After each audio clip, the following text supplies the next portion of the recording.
Mm-hmm. When did you get into proper racing? Because it must have been just around that time or shortly thereafter. It was. And I'm trying to think who, well, you know who it was? It was Mike Douglas, who owned Douglas Lincoln Mercury up in Barrie. And we were at a Shelby convention showing cars, and it was at Watkins Glen. And Mike had a 66 Shelby race car. And he said, jump in the passenger seat and go for a lap. Mm-hmm. And I was hooked. And I'd never been to a proper racetrack until then.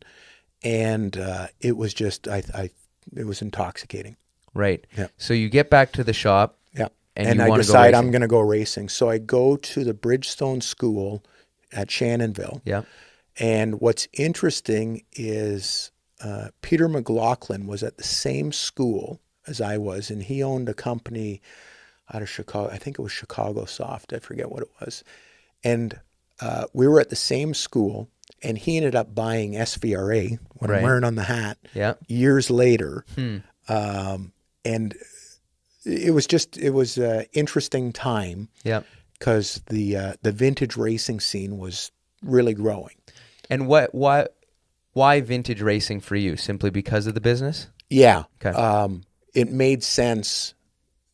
I liked for tax reasons. Well, but I mean, it was legit. Like absolutely. But it made sense to hang out with. I still remember when SVRA put out their demographics, and the average SVRA member makes whatever it was, $300,000 a year, owns 6 collector cars, and you looked at the demographics and go, that's the guy I want to sell to. Right. And a 65R model, a Cobra, a Ferrari, all of the biggest and best cars were race cars. Right. So it really made sense not to go racing for the sake of racing, but to go racing for the sake of contacts. Right. Yeah. Right. So you bought a Hertz car. Yeah.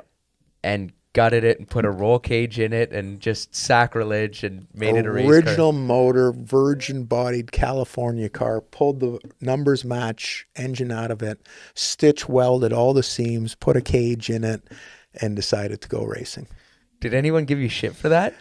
Yeah, sure. Didn't matter? No. Okay. So you get in the race car, and it's probably not stupid competitive, I assume. The first race I did was a Barack race up here at Moseport, and it was in the rain. Okay.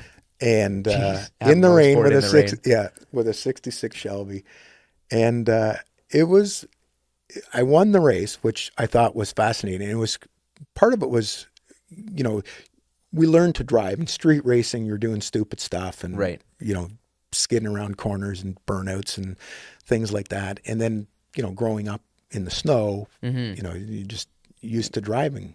Right. Sideways catch it, and whatever. Catch it and whatever. And so I think car control was kind of instinctive because a Canadian kid driving in Canada. Yeah. But I really enjoyed it. And I remember, I forget who it was that first weekend said, remember, you got 80% of the grip in the rain. And I was too stupid to think anything else. Right. So I'm all right. So you break 20% close. earlier. Yeah, it's pretty close. So anyway, it was a ton of fun. We did well. And then I started racing in the U.S. and in the vintage stuff. Yeah. And did fairly well. And but I realized that a 66 Shelby was not going to be the car to win that group overall. Right. You could win your class. Yep. But you couldn't win overall. And that's a couple years later when I built the first Corvette. Okay. Yeah.